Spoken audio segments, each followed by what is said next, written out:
So அரங்கேற்றம் வந்து 3 வருஷத்துலையும் பண்ணலாம், 4 வருஷம் பண்ணலாம். அது அவங்க எவ்வளோ டைம் ஸ்பெண்ட் பண்ணுறாங்க அப்படின்னு சொன்னீங்க. ஸோ அரங்கேற்றம் பண்ணும்போது அவங்கள யாராவது ஜட்ஜ் பண்ணுவாங்களா? இவங்களுக்கு வந்து இந்த குவாலிட்டிஸ்லாம் இருக்குது, இவ்வளோ விஷயங்கள் இருக்குது, ஸோ இது அரங்கேற்றம் வந்து இவங்க கரெக்டாக பண்ணியிருக்காங்க அப்படின்ற விஷயங்கள் ஏதாச்சும் இருக்குமா? கண்டிப்பா நாங்க வந்து முக்கிய விருந்தினர்னு கூப்பிடுவோம். அந்த முக்கிய விருந்தினர்ல வந்து ஒரு டான்சர் கண்டிப்பா இருப்பாங்க. டான்ஸ் டீச்சர், ரொம்ப இந்த ஃபீல்ட்ல அச்சீவ் பண்ணவங்க கண்டிப்பா இருப்பாங்க. அவங்க வந்து அந்த குழந்தையோட டேலண்ட்டை பத்தி பேசுவாங்க.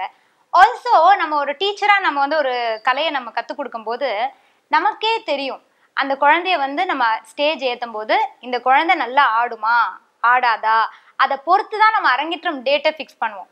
ஸோ அந்த மாதிரி இருக்கும்போது எல்லாரும் அப்படி பண்றாங்கன்னு நான் சொல்ல மாட்டேன்.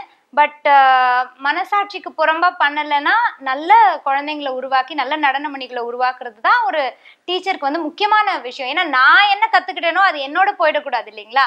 அது வந்து அடுத்த ஜென்ரேஷனுக்கு நான் பாஸ் ஆன் பண்ணணும். அது எனக்கு ஒரு முக்கியமான கடமை. நான் வந்து ஒரு நடன ஆசிரியை அப்படிங்கிற பொறுப்பை வந்து நான் என்னைக்குமே வந்து ஒரு சாதாரண விஷயமா கன்சிடர் பண்ணவே முடியாது.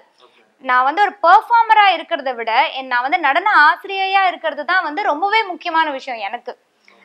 அதனால நான் வந்து இப்போ சொல்லி கொடுக்கறதையும் கொஞ்சம் குறைச்சி, முதல்ல யார் வேணா வந்தா நான் ஸ்டூடெண்டா எடுத்துக்குவேன். இப்போ வந்து நான் ஏஜ் லிமிட், அதுக்கப்புறம் வந்து கொஞ்சம் அதை நான் செலக்டிவ் ஆயிருக்கேன். ஏன்னா வந்து எல்லாருக்கும் சொல்லி கொடுக்க முடியாது இல்லைங்களா? நம்மளோட டைம் பிஸி ஆகும்போது ஸோ நம்ம வந்து யாருக்கு ப்ரையாரிட்டைஸ் பண்ணணும் அப்படிங்கிறத பார்த்துக்கணும். Okay ma'am. இப்போ இனிஷியலெல்லாம் பார்த்தீங்கன்னா வந்து பரதநாட்டியம் வந்து ரொம்ப பியோர் பரதநாட்டியம், பியோர் கிளாசிக்கலாக இருக்கும். அப்புறம் கொஞ்சம் செமி கிளாசிக்கல் ஆச்சு. இப்போ வந்து இந்த கண்டெம்ப்ரரி எசன்ஸ் எல்லாம் கூட ஆட் ஆன் பண்ணுறாங்க. இப்போ நிறைய ஸ்டேஜ் ஷோஸ்லாம் பார்க்கலாம். ஸோ இந்த ஒரு விஷயத்தை நீங்கள் எப்படி எடுத்துக்கிறீங்க? அது ஒரு வரவேற்பாக எடுத்துக்கிறீங்களா, இல்லை பரதநாட்டியம் வந்து எப்போவுமே கிளாசிக்கலாக பியோரா இருக்கணும்னு நீங்க நினைக்கிறீங்களா? பரதநாட்டியம்ங்கிறது எப்பவுமே கிளாசிக்கலா தான் இருந்திருக்கு. ஏன்னா இப்போ நீங்க பாத்தீங்கன்னா இன்னைக்கும் வந்து சென்னை சபாஸ்ல வந்து பரதநாட்டியம்னு சொன்னா நிறைய கூட்டம் வந்து இருக்கிறது கொஞ்சம் கஷ்டம்தான். ஆனா நீங்க சொல்றது என்னன்னா கான்டெம்பரரி டான்ஸ், அதுக்கு பேர் வந்து கான்டெம்பரரி. அது எப்படின்னா வந்துட்டு ஒரு ஃபியூஷனோ இல்லை வந்து ஒரு டான்ஸ் ட்ராமாவோ, அதாவது அதுக்கு வந்து பரதநாட்டியம் அப்படிங்கிற பேர் கொடுக்காம அவங்க பண்றாங்க, நிறைய பேர் பண்றாங்க. இது வந்து ரொம்பவே வரவேற்கத்தக்க விஷயம்தான். ஏன்னா வந்து ஆர்ட் வந்து எல்லா ஃபார்ம்லயுமே பாப்புலரைஸ் ஆகணும், especially when it is a classical based ஒரு டான்ஸ் ட்ராமா. அப்படிங்கும்போது ஒரு எவ்வளோ லெவல்ல அந்த ஆடியன்ஸ்னால ஏத்துக்க முடியுமோ அவ்வளோ லெவல்ஸ்ல வந்து ஈவன் ஒண்ணுமே தெரியாதவங்களுக்கு கூட அது போய் ரீச் ஆகுது இல்லைங்களா? அந்த விஷயத்துல அது ரொம்பவே வரவேற்கத்தக்க விஷயம். பட் என்னை பொறுத்த வரைக்கும் நான் வந்துட்டு பரதநாட்டியம் அப்படிங்கிறது வந்து எந்த விதமான மற்ற இன்ஃப்ளூயன்ஸும் இல்லாம தான் நான் பண்றதுக்கு முக்காவாசி முயற்சி செய்யறேன். ஏன்னா வந்து முக்காவாசின்னு இல்லை, முழுசாவே நான் அப்படிதான் முயற்சி செய்யறேன். நான் என்ன என்னோட குரு கிட்ட இருந்து கத்துக்கிட்டேனோ, நான் என்ன நிறைய குருகள் கிட்ட இருந்து கத்துக்கிட்டு இருக்கிறேனோ, ஏன்னா இங்க சென்னையில இருக்கும்போது டீச்சர்ஸ்க்கு பஞ்சமே கிடையாது. நிறைய ஒர்க் ஷாப்ஸ் நடக்குது. பெரிய பெரிய யூனோ ஞானிகள், பரதத்துல ஞானின்னே சொல்லலாம், அவங்களெல்லாம் நான் பார்த்து அவங்க கிட்ட இருந்து கத்துக்கிற அரிய வாய்ப்பு எங்களுக்கெல்லாம் இருக்கு. ஸோ அப்போ அவங்க கிட்ட இருந்து என்னென்ன கத்துருக்குறோமோ அதை தான் நாங்க வந்து அடுத்த ஜென்ரேஷனுக்கோ இல்லை இந்த ஜென்ரேஷனுக்கோ பாஸ் ஆன் பண்ணுறோம். ஸோ எங்களோட ப்ரோக்ராம்ல வந்து கூட்டம் வந்தாலும் சரி, வரலனாலும் சரி, எம்டி சேர்ஸ்க்கு ஆடினாலும் சரி, நாங்கள் வந்து எங்களோட pure Bharatanatyam what ever is the மார்க்கம் அதை தான் நாங்கள் பண்ணுறோம். பரதநாட்டியம் அப்படின்னு சொன்னால் சப்போஸ் நம்ம வந்து செமி கிளாசிக்கல் ப்ரோக்ராம்ஸ், நானும் நிறைய ஃபோக் செமி கிளாசிக்கல்லாம் பண்ணுறதுக்கு சான்ஸ் இருந்திருக்கு, கான்டெம்பரரியும் பண்ணியிருக்கேன். அப்போ அதுக்கு பேர் கான்டெம்பரரி. அஃப்கோர்ஸ் அதுக்கு நிறைய வரவேற்பு இருக்கு. பட் கிளாசிக்கல் ஆர்ட்ஸ்ன்னு பார்த்தீங்கன்னா எல்லா கிளாசிக்கல் ஆர்ட்ஸ்க்குமே இதுதான் நிலைமை. ஏன்னா கிளாசிக்கல் அப்படிங்கிறத ரசிக்கிறதுக்கு வந்து எல்லாராலையும் முடியாது. அதுக்குன்னு ஒரு க்ரௌட் எப்பவுமே இருந்திருக்கு. ஸோ அந்த க்ரௌடு தான் நாங்கள் டார்கெட் பண்ண முடியும். Okay ma'am. இப்போ பரதநாட்டியம்னு ஒரு பர்சன் வந்து அவங்க இண்டிவிஜுவல் லைஃப்பில் வந்து எடுத்துக்கிட்டாங்கன்னா கண்டிப்பாக நிறைய அப்டக்கிள்ஸ் ஃபேஸ் பண்ணுவாங்க. ஏன்னா சின்ன வயசுலேருந்தே இப்போது ஃபஸ்ட்டு அப்டக்கிள்னு பார்த்தாலே ஸ்டடீஸ் தான். ஐயோ என் பொண்ணு 10th படிக்கிறவா நான் அப்படின்ற மாதிரி சொல்லுவோம். ஸோ ஆஸ் தே க்ரோ கண்டிப்பாக வந்து ஒரு ப்ரொஃபஷ்னல் டான்ஸர் ஆகிறதுக்கு கண்டிப்பாக வந்து நிறைய அப்டக்கிள்ஸ் ஃபேஸ் பண்ணியிருப்பாங்க. கண்டிப்பாக நீங்களும் ஃபேஸ் பண்ணியிருப்பீங்க. ஸோ என்ன மாதிரியான அப்டக்கிள்ஸ் நீங்கள் ஃபேஸ் பண்ணீங்க அண்ட் எப்படி இந்த ஒரு லெவலுக்கு வந்திருக்கீங்க?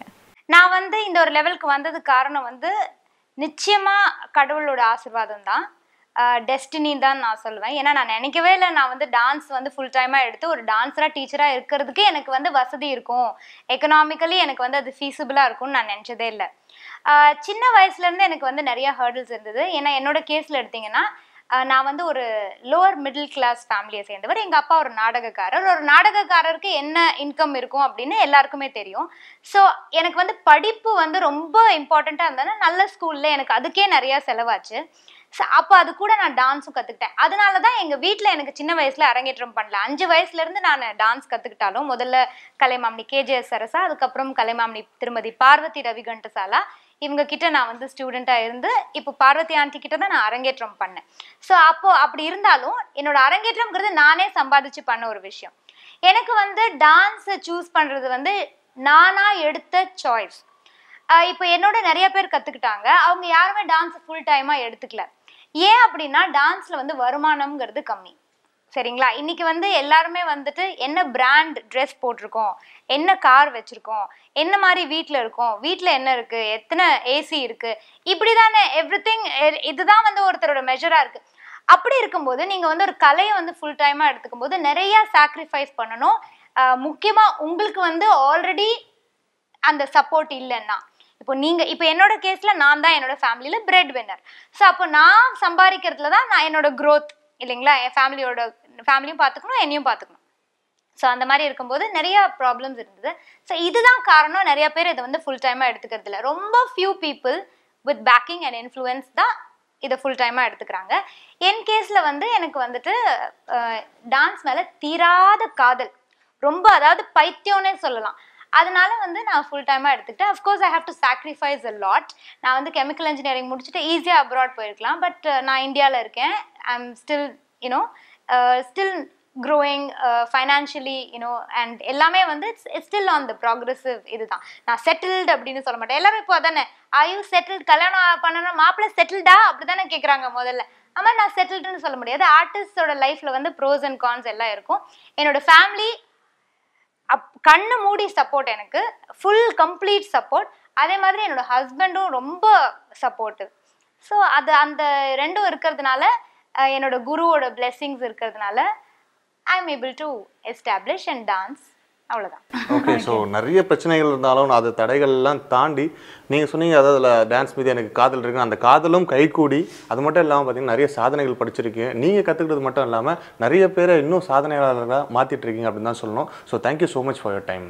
தேங்க்யூ. இந்த ப்ரோக்ராமில் வந்து என்னோட இன்டர்வியூ நீங்கள் பண்ணதுக்கு எனக்கு ரொம்ப மகிழ்ச்சி. அண்ட் உங்களை மீட் பண்ணதில் ரொம்ப சந்தோஷம். நன்றி. ஓகே நேயர்களே, இன்னைக்கு ரொம்பவே ஒரு சூப்பரான டான்ஸரை தான் நம்ம நிகழ்ச்சியில் பார்த்தோம். இதே மாதிரி சூப்பர் கெஸ்ட்டுடன் வரவேற்பறை நிகழ்ச்சி தொடரும். Until then, it's bye from வரவேற்பறை டீம்.